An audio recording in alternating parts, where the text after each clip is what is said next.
Hello दोस्तों, प्रेरणादायक कहानी लेकर के आई हूँ जो कि मैं पिछले कई साल से यानी पौने 2 साल हो गए लगभग आप तक एक जो कि वीडियो शेयर करती हूँ जो कि पूर्ण रूप से बच्चों के लिए, युवाओं के लिए, किशोरों के लिए सीख भरी होती हैं कि हमें अपने लिए और अपने से ज़्यादा दूसरों के लिए क्या करना चाहिए।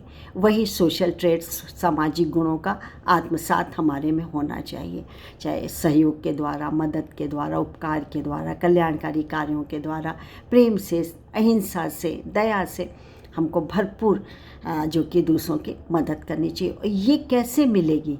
ये सिर्फ़ और सिर्फ हमको सीख भरी कहानियों से, प्रेरणा देने वाली कहानियों से मिलती है।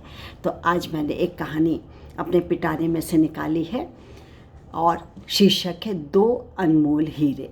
जी हाँ, तो एक बार क्या है कि एक सौदागर था, तो बाज़ार में घूमते घूमते उसको एक बहुत ही अच्छा उम्दा नस्ल का एक ऊँट दिखाई दिया। तो सौदागर और ऊँट के बीच में काफ़ी देर तक लंबे सौदाबाजी होती रही। उसके बाद आखिर में सौदागर ऊँट को खरीद कर ले गया।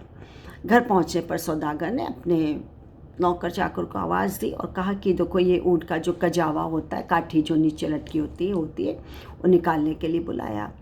तो कजावे के नीचे नौकर को एक छोटी सी मखमल की प्यारी सी थैली मिली। उसने खोला तो उसमें आंखें फटी रह गई। आंखें फटी इसलिए रह गई क्योंकि हीरे जवाहरत भरे हुए थे उसमें। मुँह खुला हो गया। दौड़ के चिल्लाया नौकर एक्साइटमेंट में एकदम, अरे मालिक, आपने तो ऊँट खरीदा, लेकिन देखो इसके साथ साथ क्या मिला, मुफ्त में मिला हमें। सौदागर भी हैरान देखने लगा, अरे ये तो हीरे जवाहर एक से एक उम्दा जो कि ये हीरा है, नायाब हीरा है, ये कैसे? मैंने तो ध्यान भी नहीं दिया, और तो और जिसने मुझे ऊँट का मालिक था उसने भी ध्यान नहीं दिया।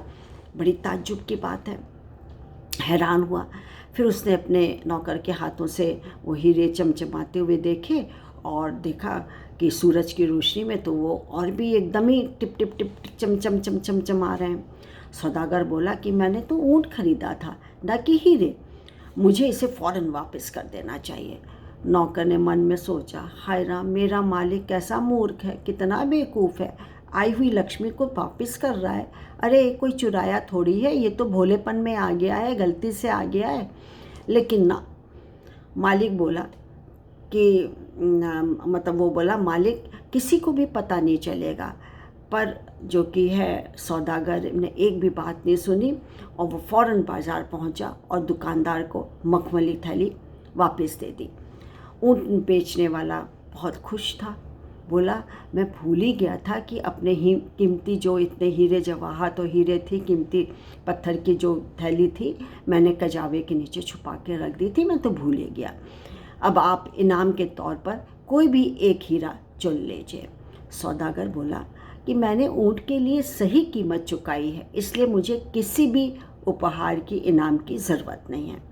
और जितना सौदागर उसको बोलता कि ले लीजिए, वो उतना ही ऊँट जो मतलब जितना भी मालिक उसको कहता लेने के लिए कि आप इनाम के तौर पे ले लीजिए, कुछ ले लीजिए, उतना ही सौदागर उसको मना कर देता था।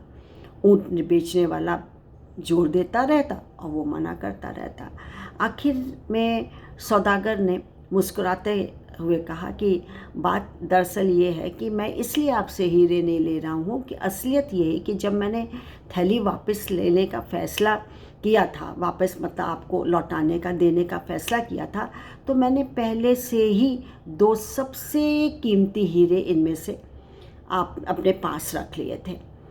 अब जब उसने कबूल लिया तो जो ऊँट बेचने वाला मालिक था वो भड़क गया। उसने अपने सारे हीरे जवाहरात की थैली थी वो खोल दी, सामने खोल दी और लगा फटाफट हीरे गिनने के लिए। तो देखा कि परेशान हो गया। बोले, हीरे तो वैसे कि वैसे एक भी कम नहीं हुआ, मेरे सारे तो हीरो यहीं पर रखे हुए हैं, तो कौन से आपने कीमती 2 हीरे थे जो आपने अपने पास रख लिए, ये तो गिनती में उतने की उतने हैं। तो सौदागर बोला कि मेरी ईमानदारी और खुददारी ये सबसे बड़ा हीरा मेरे पास है, और इसको मैं कभी ना तो किसी को देता हूँ, ना ही इसको खोता हूँ, और ना ही खोना चाहता हूँ, और मैं सदैव इसको अपने पास रखूँगा। और मैं चाहता भी हूँ कि ये दो हीरे हर व्यक्ति के पास हों, तो वो व्यक्ति दुनिया का सबसे अमीर व्यक्ति होगा। दोस्तों, कैसी लगी कहानी, सच बताइए। बहुत उम्दा, बहुत सुंदर, यानी हीरे से भी ज़्यादा उम्दा है। और ये दो गुण, यानी ईमानदारी का या समर्पण का कह लीजिए या खुददारी का कह लीजिए, ये गुण जिसके पास है वो बहुत समझदार, बहुत अच्छा, बहुत गुणी, बहुत चरित्रवान है। सच मानिए, हर व्यक्ति को ऐसा ही बनना चाहिए। ये संदेश मैं आप तक पहुंचाना चाहती थी, मैंने पहुंचा दिया। इसके साथ ही एक कोटेशन टाइप का है कि भलाई फल में नहीं है, भलाई फल में नहीं है, अपितु क्या है, कर्म करने में ही है। क्योंकि अच्छे कर्म करने का भाव ही अच्छा पुरस्कार है। यानी जैसे उसने कर्म किया कि उसका मन डगमगाया नहीं, चोरी करने का मन, या इसका कि मैं थैली इसको चुरा करके रख लूँ, बताऊँ नहीं ऊँट के मालिक को, नहीं। उससे सोचा कर्म अच्छे करो तो वो सबसे बड़ा पुरस्कार है। तो मेरा संदेश यही जन जन तक पहुंचाना होता है। मैंने पहुंचा दिया। मैं अपना इंट्रोडक्शन दे दूँ। नमस्कार, मैं doctor Manju Jain, retired associate professor pharmacy saint degree college Kanpur. आज के लिए इतना ही, फिर एक नई कहानी के साथ आऊँगी। Bye and thank you.